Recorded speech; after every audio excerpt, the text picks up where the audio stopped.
But what about project management competences? And what aren't we writing about in this or studying? I'm going to suggest two competencies. The ability to bullshit successfully and the ability to capitalize on lucky situations. The findings of my research concur with those of Damien Hodgson, who identify that project managers are forced into acts of performing, forced into performativity. In projectistan, project managers are commonly put in situations where they are required to construct or protect their professional identity by packaging project information to acquire or support a desired identity, such as demonstrating that all is well with the project and that they're in complete control. Projectistan appears to be a cultural environment that does not acknowledge luck. To survive, project managers must ignore the notion of luck in their stories of project success. And this further constructs and reinforces the causal link between project management and productivity, and further spreads the PMoz version of project management. There is a self-serving bias to the success stories of any project manager. Success stories, read almost any case study, are liberally laced with elements of the PMoz guide. The project manager might claim project success because they maintained their visible risk register or they kept tight control over the scope changes process, but these are more likely to be after-the-fact attributions using the restrictive language of the PMoz guide. However, perhaps a key competence is being able to spot favorable or lucky situations and capitalize on them. Finally, I come to the matter of the complex project. How might we storm or mount an assault on the concept and thereby release us from the bonds of yet another discipline that controls work in the workforce? Harvey Mailer and I have already offered our criticism, as I mentioned, on complex project management standards and the institutions that created them and supported their creation. But the standards and their supporters appear to have regrouped and rebranded, and there is still a politicized discussion on this. What is not and what is a complex project. The discussion is politicized because behind the discussion are various quasi-commercial entities that have the political aim of establishing a global discipline of complex project management, where nobody has a tenable definition of what a complex project is. Members of the Australian Defence Department and their contractors are still being force-fed complex project management, and while their precious time is being misdirected to these pursuits, what are they missing?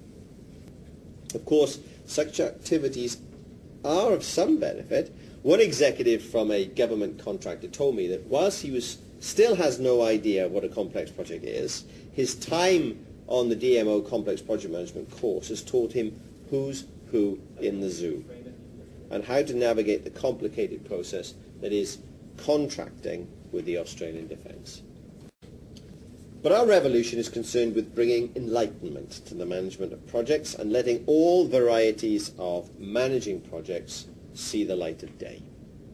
One simple action is to examine everyone who utters the phrase complex project management. Ask them, what do you mean by it?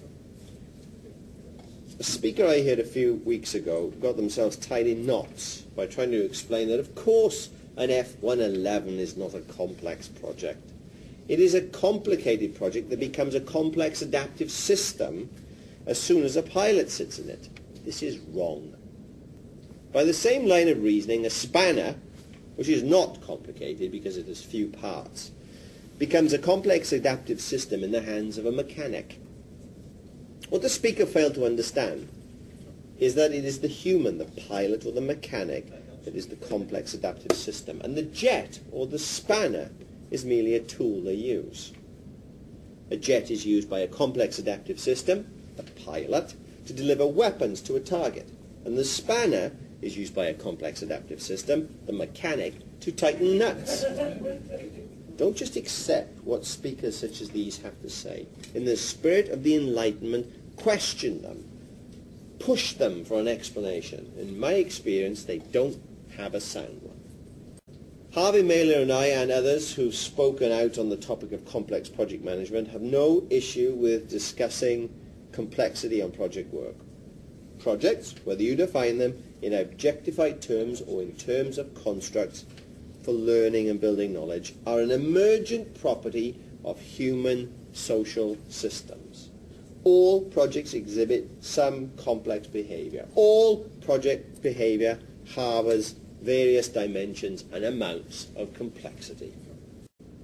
With this line of reasoning, we are not able to call some projects complex projects and others not complex projects. In general terms, the bodies of work that are currently being referred to as complex projects are actually projects that are burdened with various uncertainties and unplanned events. More plainly speaking, at commencement, some part of the project work are unknowable and therefore unplannable. I suggest we use a new term for these bodies of work that captures this most distinguishing characteristic. The formal term I propose is pars incognizable, but the abbreviated form PARS is sufficient for everyday use. The term PARS project is an attempt to reflect the situation where part of a body of work is unplannable because elements cannot, perhaps at the outset, be known or perceived. I've derived the term by drawing on Martin Heidegger's word origin I mentioned earlier. Applying this to the term pars incognizable, pars relates to part, element, or portion. The prefix in is used to express negation or privation. Cognize relates to knowing or to become aware of knowledge. And the suffix able relates to one's ability or capacity. Therefore, pars incognizable, or the abbreviated, better used, PARS project, can be interpreted as a body of work that is partially incapable of being known or perceived at the outset. Of course, this does not preclude knowledge or certainty at some point in the future when the term would be ceased to use. You'd cease to use the term. As an example, the design and build of a new generation fighter plane is therefore an example of a PARS project, and not a complex project as the ICCPM infer from their images on their website. At the commencement of such a body of work, there would be many temporal, directional, technological uncertainties that would throughout time, of course, be resolved. The project would initially evolve through the PARS phase. In this way, complexity can still be discussed in the context of all projects without the need to define a complex project. So in summary, our revolution of the body of knowledge includes challenging preconceived ideas of what a project is, because the variety amongst projects, as we've seen by these drawings on the wall here, is significant to warrant different approaches to their management. I've suggested we further explore the becoming aspect of projects, where projects are constructs for learning and capturing knowledge, and even more so, bringing that knowledge back into the organization so that when the organization does projects tomorrow, it does them more informed, it does them differently. I've suggested we better understand the link between project work and those who crave it, because project work will not improve as many like it that way. I've also suggested we dig beneath our politically correct textbook version of project management behavior and acknowledge that projectistan not only rewards productivity, but it also rewards the appearance of productivity. And this means that advantages are given to those who are good at bullshit and claiming lucky situations as fools.